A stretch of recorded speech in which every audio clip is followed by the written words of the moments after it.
তোমার হিংসা আমার জয়, এই স্লোগানটা নিশ্চয়ই শুনে থাকবেন আপনারা। তো এই ব্যক্তিগত জীবনে যখন অপর কেউ আপনাকে দেখে হিংসে করবে, অপর আপনাকে দেখে কেউ জ্বলবে, বুঝতে পারবেন যে আপনি সঠিক রাস্তায় চলেছেন। আপনার রাস্তাতে অনেক বাধা থাকবে, সেই বাধা অতিক্রম করে আপনি সদর্পে এগিয়ে চলেছেন।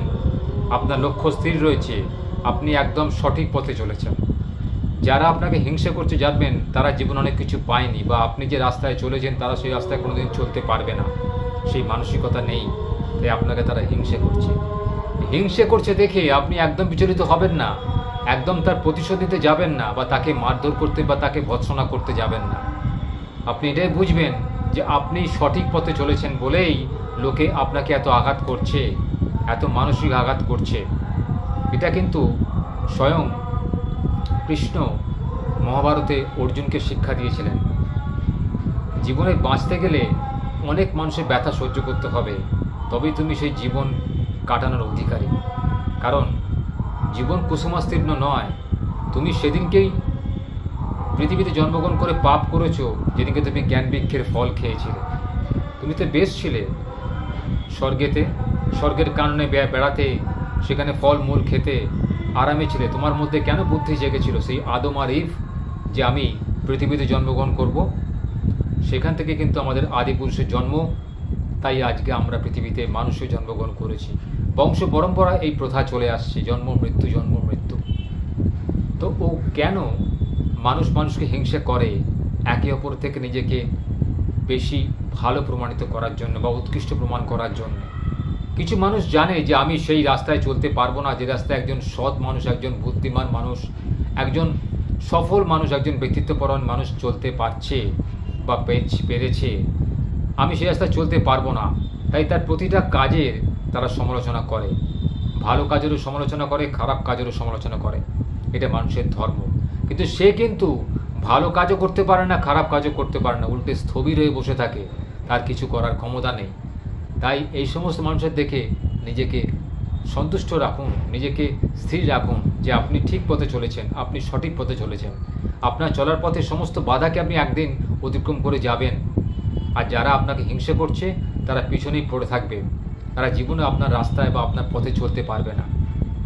তো বন্ধুরা, আমার আপনাদের এটাই উপদেশ, অনুরোধ, কখনো অপরের কথাতে বিচলিত হবেন না। অপর আপনাকে কি বলল, কে কি ভাবলো, সেটা চিন্তা করলে কিন্তু আপনি জীবনে অনেক ভালো কাজ করতে পারবেন না, আপনার লক্ষ্যপথে পৌঁছতে পারবেন না। মানুষের ধর্ম এটা, আমাদের বিশেষত বাঙালিদের ধর্ম এটা, যদি সে ওপরে উঠতে যায় তাকে নামিয়ে দেওয়া হয়, তাকে আর ওপরে উঠতে দেওয়া হয় না। কারণ কেউ চায় না পিছনে পড়ে থাকতে।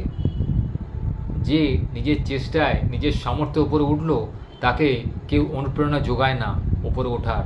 তাকে কতক্ষণ নিচে নামিয়ে আনবে যেন তেন প্রকারণে, তাকে অপমান করে, লাঞ্ছনা গঞ্জনা দিয়ে, তাকে শারীরিক নির্যাতন করে, আর্থিক ক্ষতি করে, মানসিক ক্ষতি করে।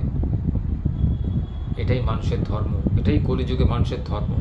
তাই নিজে লক্ষ্যে স্থির থাকুন, আর কখনোই অপরের কথা কান দেবেন না। দেখবেন ব্যর্থতা থেকে আপনি জীবনে অনেক কিছু শিখবেন, আর কখনো নিজে বিচলিত হবেন না। আর দেখবেন জীবনের প্রতিটা মুহূর্ত আপনি আনন্দ উপভোগ করতে পারছেন, আপনার জীবনের লক্ষ্যপথকে স্থির করতে পারছেন, এবং সেই পথে গিয়ে আপনি জীবনের সফলতা পাচ্ছেন। সফল হওয়াটাই কিন্তু মানব জন্মের মূল লক্ষ্য।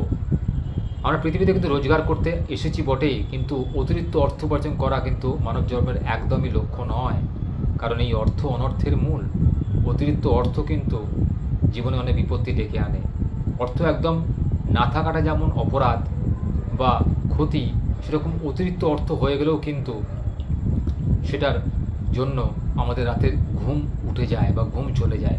কারণ যদি কেউ সেই অর্থ চুরি করে নেয়, হয়তো আপনি অনেক কষ্ট করে সৎ পথে সে অর্থ রোজগার করেছেন, কিন্তু অপরের লোভ আপনার অর্থের দিকে, আপনার পরিশ্রমের দিকে নয়। আপনি যে নথি স্বীকার করেছেন এই অর্থ রোজগার করার জন্য, আপনি দিন রাত এক করে দিয়েছেন, নাওয়া খাওয়া ছেড়ে দিয়েছিলেন, সেটা কিন্তু একবারও লোকে দেখে না। আপনি গাড়ি চড়ছেন, দামি গাড়ি চড়ছেন, দামি আসবাবপত্র ইউজ করছেন, আপনি দামি পোশাক আশাক পরিধান করছেন, হাতে সোনা পরছেন, আপনার স্ত্রীকে সাজাচ্ছেন, আপনার সন্তানদের ভালো ভালো জায়গায় পড়াশোনা করাচ্ছেন, ভালো মন্দ খাওয়াচ্ছেন, সেগুলো কিন্তু কেউ দেখে না। দেখে যে আপনি কি করে অর্থ রোজগার করছেন বা কি করে আপনার অর্থ রোজগার হলো। তাই মানুষকে এভাবেই দেখে। তাই ঘাবড়াবেন না। এটা কিন্তু আমাদের বাঙালি সমাজের রীতিনীতি, এটা আমরা কলিযুগে বেশি বেশি করে প্রত্যক্ষ করছি। এই হিংসার মনোভাবটা কিন্তু অন্য জাতের মধ্যে নেই।